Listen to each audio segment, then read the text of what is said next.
पुराने चीन की एक घटना है।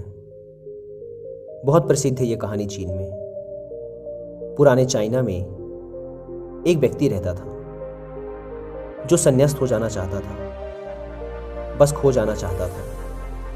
एक दिन वह अपने गुरु के पास गया। गुरु के सामने सन्यासी होने की इच्छा जताई। गुरु ने कहा कि तू सच में सन्यासी हो जाना चाहता है या बस सन्यासी दिखना चाहता है? उस व्यक्ति ने कहा कि जब सन्यासी ही होने आया हूं तो दिखने का क्या करूंगा, मैं तो सन्यासी ही होना चाहता हूं। तो गुरु ने कहा ठीक है, यह अपनी आखिरी मुलाकात थी, अब तू दोबारा मेरे पास मत आना। जब जरूरत होगी तब मैं खुद तेरे पास आ जाऊंगा। इस आश्रम में 500 सन्यासी हैं। उन 500 सन्यासियों के लिए तुझे चावल कूटने का काम करना है। ऐसा कहा जाता है कि वह सन्यासी अगले 12 वर्षों तक चौखट के पीछे एक हल्के अंधेरे से कमरे में बस चावल ही कूटता रहा। 500 सन्यासी थे उस आश्रम में। वह सबके लिए चावल कूटता, सुबह से उठता, चावल कूटता रहता, रात थक जाता तो सो जाता। 12 वर्ष बीत गए। वह फिर कभी दोबारा गुरु के पास नहीं गया। उसने भरोसा कर लिया था कि जब गुरु ने कह ही दिया है कि जरूरत पड़ने पर वे खुद आ जाएंगे तो बात ही खत्म हो गई। शुरुआत में तो उसके मन में कई तरह के विचार चलते रहते, लेकिन जब पूरे दिन बस चावल ही कूटना है तो विचार करके भी क्या फायदा। धीरे धीरे उसके मन से विचार भी विदा होने लगे। वह बस सुबह उठने से लेकर रात सोने तक चावल ही कूटता रहता। जब गुरु ने कह ही दिया था कि तुझे चावल ही कूटना है तो बस सारे प्रश्न ही खत्म। गुरु ने कहा है तो सही ही कहा होगा। 12 वर्षों तक चावल कूटते कूटते उसके मन में विचार आने ही बंद हो गए। मन एकदम शांत और खाली हो गया। ना कोई विचार, ना कोई उलझन, ना कोई अड़चन। सीधा सा काम। सुबह उठता, चावल कूटता रहता, रात होती तो सो जाता। पिछले 12 वर्षों से यही उसकी दिनचर्या बन चुकी थी। विचार मुक्त होकर वह बस अपना काम करता रहता। 12 साल बीत जाने के बाद गुरु ने घोषणा की कि मेरे जाने का समय आ चुका है। जो भी व्यक्ति मेरा उत्तराधिकारी बनना चाहता हो वो आज रात मेरे कमरे की दीवार के बाहर 4 पंक्तियां लिख जाए, जिसमें जीवन का सत्य उजागर हो, जिसमें उसका और उसके विचारों का सत्य उजागर होता हो। लेकिन ये विचार उसके खुद के होने चाहिए, यह उसका खुद का अनुभव होना चाहिए। यह घोषणा सुन सभी शिष्य डर गए, क्योंकि गुरु को धोखा देना आसान ना था। शास्त्र तो सभी शिष्यों ने पढ़ रखे थे, लेकिन उन सभी शिष्यों में से जो सबसे बड़ा विद्वान था उसने साहस जुटाकर गुरु के कमरे की दीवार पे उस रात 4 पंक्तियां लिख दी। उसने लिखा कि मन एक दर्पण की तरह है जिस पर धूल जम जाती है। धूल को साफ कर दो तो धर्म उपलब्ध हो जाता है। इस धूल को साफ कर दो तो सत्य अनुभव में आ जाता है। सुबह गुरु उठा, उसने देखा तो चिल्लाया, यह किस मूर्ख ने मेरी दीवार खराब कर दी, उसे पकड़ के मेरे पास लाओ। पर वह विद्वान तो लिखकर रात ही भाग गया था। वह डरा हुआ था, क्योंकि यह पंक्तियां उसकी नहीं थी। उसने एक बड़े शास्त्र से इन पंक्तियों को चोरी किया था।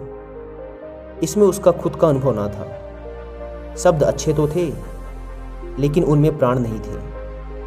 वह जाते समय अपने आश्रम के मित्रों से कह गया था कि अगर सुबह गुरु कहें कि वाह क्या बात कही है तो मुझे खबर कर देना, लेकिन अगर गुरु पढ़कर क्रोधित हो जाएं तो मेरा पता मत बताना। सारा आश्रम चिंतित हुआ कि इतने सुंदर वचन तो हैं, वचनों में क्या कमी है।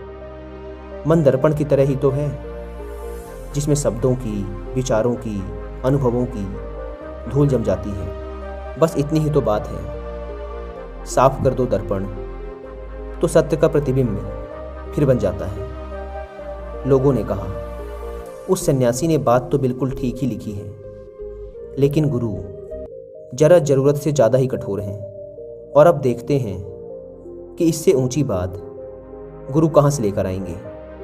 ऐसी ही बातें पूरे आश्रम में चल रही थी। पूरा आश्रम गर्म था इस एक बात को लेकर। ऐसे ही 4 सन्यासी ये बात करते हुए उस चावल कूटने वाले के पास से जा रहे थे। उसने भी उन चारों की बात सुनी। उनकी बात सुनकर वह हंसने लगा। उनमें से एक ने कहा, तुम हंस रहे हो, बात क्या है? उसने कहा, गुरु ठीक ही तो कह रहे हैं, किस नासमझ ने यह लिखा।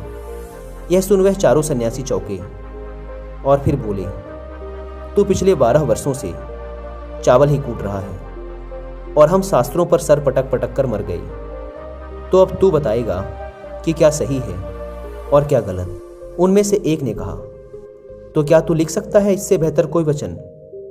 उसने कहा, पिछले 12 वर्षों से चावल कूटते कूटते लिखना तो मैं भूल ही गया हूं, लेकिन बोल सकता हूं अगर कोई लिख दे तो। लेकिन एक बात याद रहे, उत्तराधिकारी बनने की मेरी कोई इच्छा नहीं है। अगर इस लिखने की वजह से मुझे उत्तराधिकारी बनना पड़े तो मैंने कान पकड़े, मुझे लिखवाना भी नहीं है। फिर उन चारों ने कहा, अरे तू बोल, हम लिख देते हैं। उसने लिखवाया। कहा, लिख दो जाकर। कैसा दर्पण कैसी धूल, ना कोई दर्पण ना कोई धूल, जो इसे जान लेता है धर्म को उपलब्ध हो जाता है, सत्य को उपलब्ध हो जाता है। आधी रात को गुरु उस चावल कूटने वाले के पास आए और कहा, अब तू यहां से भाग जा, वरना ये 500 तुझे मार डालेंगे। ये मेरा चोगा ले, तू मेरा उत्तराधिकारी बनना चाहे या ना बनना चाहे, इससे कोई फर्क नहीं पड़ता। तू मेरा उत्तराधिकारी है, मैंने तुझे ही अपना उत्तराधिकारी मान लिया। लेकिन अब तू इस आश्रम से भाग जा, क्योंकि ये तुझे जीने ना देंगे। ये सब बर्दाश्त नहीं कर पाएंगे कि एक चावल कूटने वाला सत्य को उपलब्ध हो गया, आत्मज्ञान को उपलब्ध हो गया, और ये शास्त्रों पर सर पीटते रह गए। इसलिए तू यहां से चला जा। यह कहानी यहीं समाप्त होती है।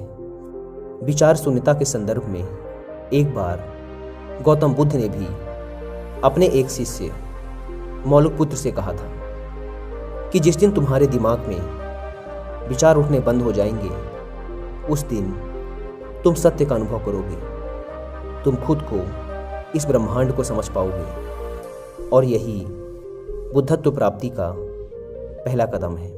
दोस्तों, अगर आप भी अपने विचार और माइंड को समझने की ओर पहला कदम बढ़ाना चाहते हैं तो मैं आपको 3 बुक्स रिकमेंड करूंगा जिन्हें आपको जरूर पढ़ना चाहिए। जिसमें पहली बुक है बुद्धास ब्रेन, दूसरी बुक है the monk who sold his Ferrari, और तीसरी बुक है ब्रेन रूल्स। लेकिन यदि आपके पास इन बुक्स को बैठकर पढ़ने का टाइम नहीं है तो आप इन तीनों ही बुक्स की बुक समरी सुन सकते हैं कुकू FM ऐप पर। कुकू FM इंडिया का लीडिंग ऑडियो बुक प्लेटफॉर्म है, जहां पर आप अपने पसंद के किसी भी बुक की ऑडियो बुक सुन सकते हैं, वो भी इंडिया की किसी भी लैंग्वेज में। ऑडियो बुक सुनने का सबसे बड़ा फायदा ये है कि आपको बुक्स पढ़ने के लिए अलग से टाइम नहीं निकालना पड़ता। अपने डेली यूज़ के कामों को करते वक्त भी आप इन बुक्स की प्रीशियस नॉलेज को गेन कर सकते हैं। वैसे तो कुकू FM के पूरे 1 साल का सब्सक्रिप्शन 399 रुपीज़ का है, लेकिन यदि आप डिस्क्रिप्शन एंड पिन्ड कमेंट पर दी गई लिंक से कुकू FM ऐप को डाउनलोड करके उसमें हमारा कूपन कोड WI50 यूज़ करते हैं तो आपको मिलेगा सीधे 50% का डिस्काउंट। यानी कि सिर्फ 199 रुपीज़ में, जो कि एक बुक की कीमत से भी कम है, आप पूरे 1 साल तक सैकड़ों बुक्स की ऑडियो बुक सुन सकते हैं। लेकिन ये 50% डिस्काउंट का स्पेशल ऑफर सिर्फ पहले 250 लोगों के लिए ही वैलिड है, इसलिए देर ना करें। Link description and pinned comment पर दी गई है, एक बार जाकर जरूर चेकआउट करें। मन के विचारों को शांत करने का एक तरीका जो बौद्ध ग्रंथों में बताया गया है वह है खुद के विचारों पर ध्यान देना। अंदर क्या चल रहा है, कैसे विचार उठ रहे हैं, इसका बड़े ही सावधानी से निरीक्षण करते रहना। पर इसका मतलब ये नहीं है कि हम अपने विचारों को दबाना, उन्हें रोकना शुरू कर दें। अगर आप ऐसा करेंगे तो विचारों के फैलाव की तीव्रता और बढ़ जाएगी। आपको बस अपने मन को देखना है। मन भटकेगा, बार बार भटकेगा, लेकिन जैसे ही आपको फिर याद आए कि आप विचारों का निरीक्षण कर रहे थे, आप तुरंत फिर से विचारों पर ध्यान देना शुरू कर दो।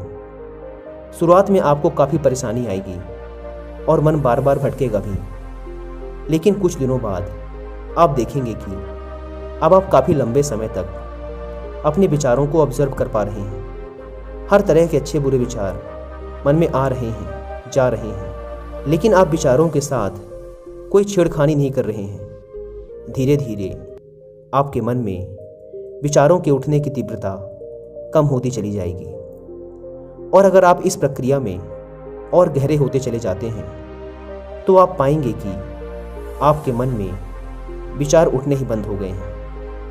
अब आप बीते हुए कल और आने वाले भविष्य की चिंता नहीं करते। अब आप वर्तमान में जीते हैं, और जो भी अभी इस समय आपके सामने है, आप केवल उसी पर ही अपना ध्यान केंद्रित करते हैं।